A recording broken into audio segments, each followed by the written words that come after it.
Pension वो आरोपी, ये भी इसी सदन ने देखा।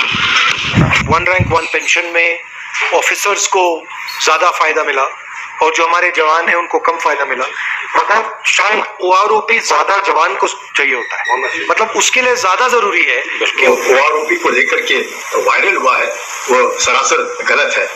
ओआरओपी के जो पेंशन है वो जिनकी जैसे तनख्वाह थी उसके मुताबिक उनको मिलता है। ये कहना कि अफसरों को ज्यादा मिला और जवानों को कम मिला, मुझे लगता है धारणा एक तरीके से फूट डालने की जो प्रवृत्ति है वो गलत है।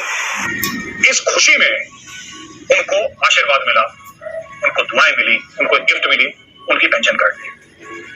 ठीक है, उनकी काट दी पेंशन है और वहां से जन्म होता है वन रैंक वन पेंशन का।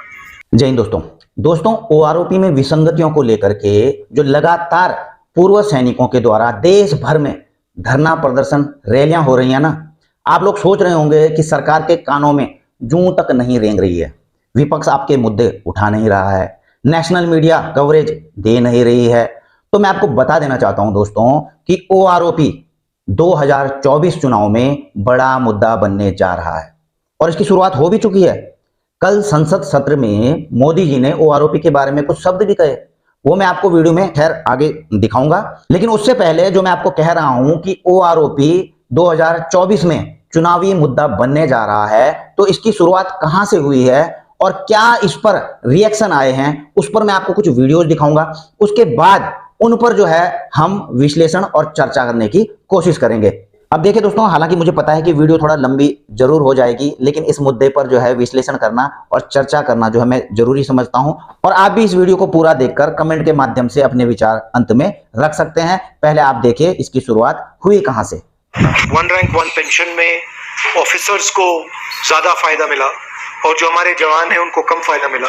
मतलब शायद ओआरओपी ज्यादा जवान को चाहिए होता है, मतलब उसके लिए ज्यादा जरूरी है कि ऑफिसर के लिए। और एंड में लड़ता तो जवान है, ऑफिसर लड़ता है मगर जवान मतलब हजारों में जाके लड़ता है। आपने पूरी जिंदगी अपनी हिंदुस्तान की रक्षा करने में दी पूरा सर, हमारा जवानी तो इसी में। राहुल गांधी जी का बयान जो ओआरओपी को लेकर के वायरल हुआ है वो सरासर गलत है। ओआरओपी के जो पेंशन है वो जिनकी जैसे तनख्वाह थी उसके मुताबिक उनको मिलता है। ये कहना कि अफसरों को ज्यादा मिला और जवानों को कम मिला, मुझे लगता है धारणा एक तरीके से फूट डालने की जो प्रवृत्ति है वो गलत है। और वो खुद भी parliamentary standing committee on defence के सदस्य हैं।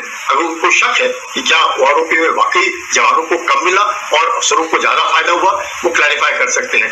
लेकिन इस तरह के बयानबाजी करना, वो भी वेटरन्स के सामने, मुझे लगता है उनको शोभा नहीं देता। इतिहास में जाना जरूरी है क्योंकि वही आधी अधूरी इंफॉर्मेशन भाई साहब की जो दादी थी, माननीय प्रधानमंत्री श्रीमती इंदिरा गांधी जी, भारत ने लड़ाई लड़ी पाकिस्तान से 1971 में और इंडियन आर्मी, इंडियन नेवी और इंडियन एयर फोर्स ने मिलकर ऐसी जीत दिलाई भारत को जो भारत ने कभी नहीं देखी थी। मॉडर्न इतिहास के पिछले 100-200 सालों में ऐसी जीत तो नहीं देखी थी, या 500 सालों में ऐसी जीत नहीं देखी थी। इतनी कॉम्प्रिहेंसिव विक्ट्री, और शायद कभी ऐसा नहीं हुआ कि एक नया देश बन गया। ईस्ट पाकिस्तान बांग्लादेश बन गया। यहां तक तो आपने भी सुना है, जनरल साहब मानेकशॉ आपने सुना है, जनरल सगत सिंह आपने सुना है, लेफ्टिनेंट जनरल जगजीत सिंह अरोड़ा, ये सब नाम आपने सुने हैं ना, general JFR Jacob, you must have got all this names, आपने सुना है, हमने सुना। ये लेजेंड लोग थे, ये बहुत तगड़े, जिसको कहते हैं ना लेजेंड्स ऑफ इंडिया, ये उस रैंक, उस लेवल के लोग हैं। अच्छा जी, जब भारतीय सेना, जब मैं सेना बात करता हूं, मैं वायु सेना, थल सेना, नौसेना, सेना मतलब तीनों सेनाएं जो है, आर्मी, नेवी, एयरफोर्स, इन्होंने जब इतना बड़ा काम करा उन्होंने कि नया मुल्क बना दिया और दुश्मन को बिल्कुल 93,000 को तो कैप्चर करके ले गए थे, हाथ पैर बांध के, या जो बेटा।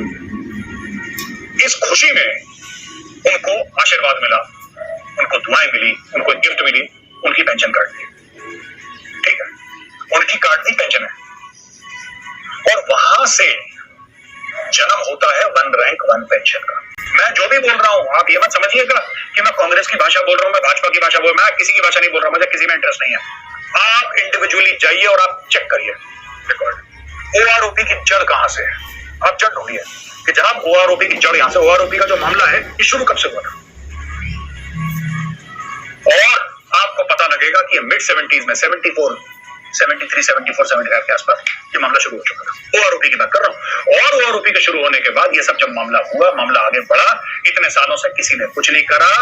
वो नरेंद्र मोदी जी आए, भारत के प्रधानमंत्री बने, उन्होंने वादा करा मैं ओआरओपी करूंगा, ओआरओपी उन्होंने करा, जो 40 साल से 45 साल से मामला पेंडिंग था। करेक्ट, 52 साल हो गए, 2023 है, 1971 की बात है, 1972 की, सॉरी, क्योंकि दिसंबर में लड़ाई हुई थी, 1972 की बात है। आप ये लगा लीजिए 51-52 ईयर्स हो गए, 51/52 राउंड तक, मतलब हाफ अ सेंचुरी बीत गई, 50 साल बीत गए। किसी ने कहा 45 साल के बाद जब 45 ईयर्स, 43 ईयर्स, जब नरेंद्र मोदी जी आ गए थे, तब यह मामला दोबारा शुरू हुआ कि भाई साहब करो, ओआरओपी करो, और वहां पे पैसा डालना शुरू हुआ। क्या यह परफेक्ट था? नहीं। क्या इसमें और चीजें करी जा सकती हैं? बिल्कुल हाँ। लेकिन किसी का यह कह देना कि भाई साहब इसको नहीं मिला, ये दरार डालने वाली बात है राहुल जी। ये आप दरार डाल रहे हो अफसरों और जवानों के बीच में वोटों के चक्कर में, और ये वोट फिर नहीं देंगे आपको, मैं बता रहा हूं, मैं इनको जानता हूं, क्योंकि चाहे वो जवान हो, चाहे जेसी हो, चाहे अफसर हो, मेरे भाई हैं, ये मेरे भाई हैं, मेरा खून है, मैं आपको बता रहा हूं, फिर वोट नहीं देंगे आपको। ये वोट देंगे अपने लोकल इश्यूज को लेकर। फौजी का दिमाग क्या कहता है कि मेरी कॉन्स्टिट्यूंसी में क्या डेवलपमेंट हुई है, फौजी ये देखेगा, फौजी पार्टी देखेगा, जरूर देखेगा, लेकिन वो ये सबसे बड़ी बात ये देखेगा कि मेरे इलाके में विकास किसने करा है, और जो डिजर्विंग होगा फौजी उसको वोट देगा, वो जवान हो, वो जेसी साहिबान हो, चाहे अफसर हो, उससे कोई फर्क नहीं पड़ता। They will won't like that, आप देख लीजिएगा, मैं आपको बताता हूँ। दूसरी चीज आपने बोला कि यार अफसर जो है वो लड़ने नहीं जाता, जवान लड़ने जाते हैं।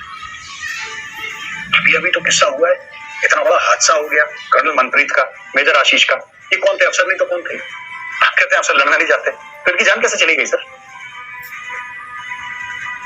ये कैप्टन मनोज पांडे वीर गति को कैसे प्राप्त हो गए? Captain Vikram Batra,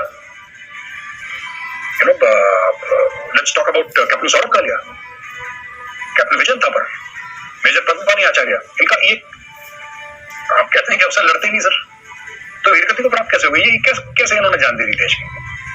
Rahul ji, I would request you sir, आप थोड़ा सा कंट्रोल करें अपने इमोशंस को, आप पूरी ब्रीफिंग लें। यहाँ पे इंडियन आर्मी में जो ऑफिसर्स हैं, दे आर लेस देन 4%, जो ऑफिसर्स की स्ट्रेंथ है that is less than 4% sir, less than 4%, and उनकी जो कैजुअलिटीज हैं, मैं डेथ की बात कर रहा हूँ, मैं चोट की बात नहीं कर रहा, मैं जो वीर गति को प्राप्त हो जाते हैं, जो अपनी जानें दे देते हैं, that is more than 12%, 300% more casualty if you look at ratio. आप कह रहे लड़ता नहीं अफसर, वेल डन राहुल जी। तो दोस्तों आपने वीडियोस देखी, हालांकि सोशल मीडिया पर सैकड़ों रिएक्शंस आए हैं, वो मैं आपको दिखा नहीं पा रहा हूं। इवन कि बीजेपी ने भी जो है इस पर कई रिएक्शन दिए हैं, सबके अपने अपने तर्क हैं।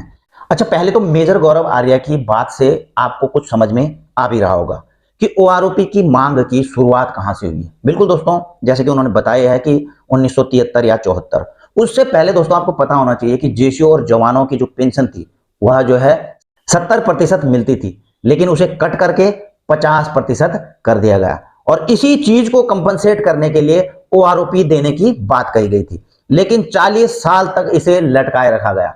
आखिरकार 2014 में मोदी सरकार ने इसे लागू किया। ऐसा नहीं है, कांग्रेस ने भी जो है कोश्यारी कमेटी बिठाई थी इसमें, और 2014 चुनाव से पहले जो है ओआरओपी के नाम पर 500 करोड़ रुपए अप्रूव भी कर दिए गए थे। लेकिन जब मोदी सरकार सत्ता में आई और ओआरओपी को इंप्लीमेंट किया गया, तो ओआरओपी में 9-10 हजार करोड़ रुपए का खर्चा आया था, तो 500 करोड़ रुपए तो ऊंट के मुंह में जीरा ही था। अब मोदी सरकार ने इसे लागू तो किया, लेकिन विसंगतियां तो इसमें हैं ही, जिनको सुधारा जाना जरूरी है। अब देखिए, इसमें भी कई पूर्व सैनिक संगठनों की तरफ से, कई पूर्व सैनिकों की तरफ से यह बात कही जा रही है कि जब ओआरओपी को लागू किया गया तो जो मिलिट्री और सिविल ब्यूरोक्रेट्स हैं, उन्होंने इसको लागू करते समय मोदी जी को अंधेरे में रखा। अब जो भी हो दोस्तों, यह तो जांच का विषय है, यह जांच के बाद ही पता लग सकता है कि जो है क्या इसमें वाकई में जो है अधिकारियों को ज्यादा मिला है, जेसीओ जवानों को कम मिला है। तो ये सारी जांच की विषय हैं, और इसकी जांच होनी भी चाहिए ताकि दूध का दूध और पानी का पानी हो जाए। और अब जब 2024 में चुनाव हैं, तो आप देखना, मुझे लगता है, जो मैं विश्लेषण कर रहा हूं और जो मैं चर्चा कर रहा हूं आपके साथ में, तो मुझे लगता है कि सरकार की ओर से जो है अब जो है चुनाव से पहले सरकार के द्वारा पूर्व सैनिक संगठनों को बुलाया जाएगा, इस पर बातचीत की जाएगी और जुडिशियल कमेटी बैठा दी जाएगी। क्योंकि दोस्तों मोदी सरकार ने इसे लागू किया, 65-70 हजार करोड़ रुपए ओआरओपी के नाम पर खर्च भी कर चुकी है।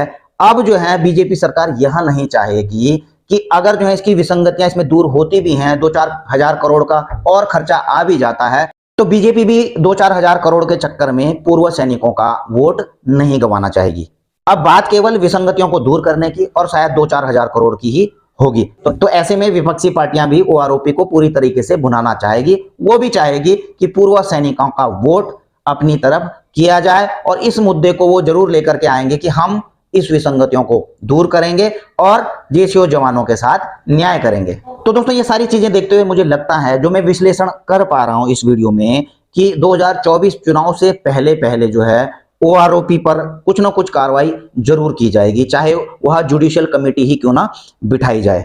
देखिए दोस्तों, पे पेंशन में विसंगतियां हो सकती हैं, लेकिन जहां तक देश की सुरक्षा की बात है वहां पर ऑफिसर हों, चाहे जेसीओ हों, चाहे जवान हों, सब खड़े हैं। सभी ने देश की सुरक्षा के लिए सर्वोच्च बलिदान दिए हैं और उनके बलिदान को कम या ज्यादा करके नहीं आंका जा सकता। और अगर उनके बलिदान को कम या ज्यादा करके नहीं आंका जा सकता है तो उनके जो रिस्क अलाउंसेज हैं, चाहे मिलिट्री सर्विस पे ही क्यों ना हो, तो उनको भी जो है कम या ज्यादा नहीं किया जाना चाहिए। वो भी जो है सबके लिए बराबर होना चाहिए।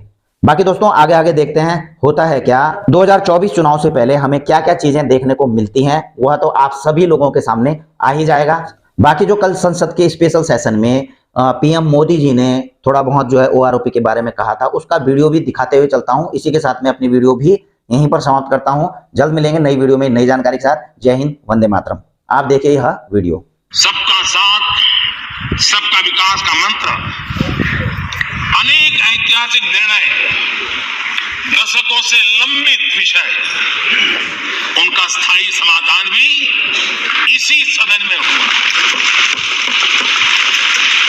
आर्टिकल 370 ये सदन हमेशा गर्व के साथ कहेगा कि सदन के कारण one nation one tax, one nation one tax, GST का निर्णय भी इसी सदन ने किया। One rank one pension, OROP, ये भी इसी सदन ने देखा। गरीबों के लिए 10% आरक्षण कोई विवाद के बिना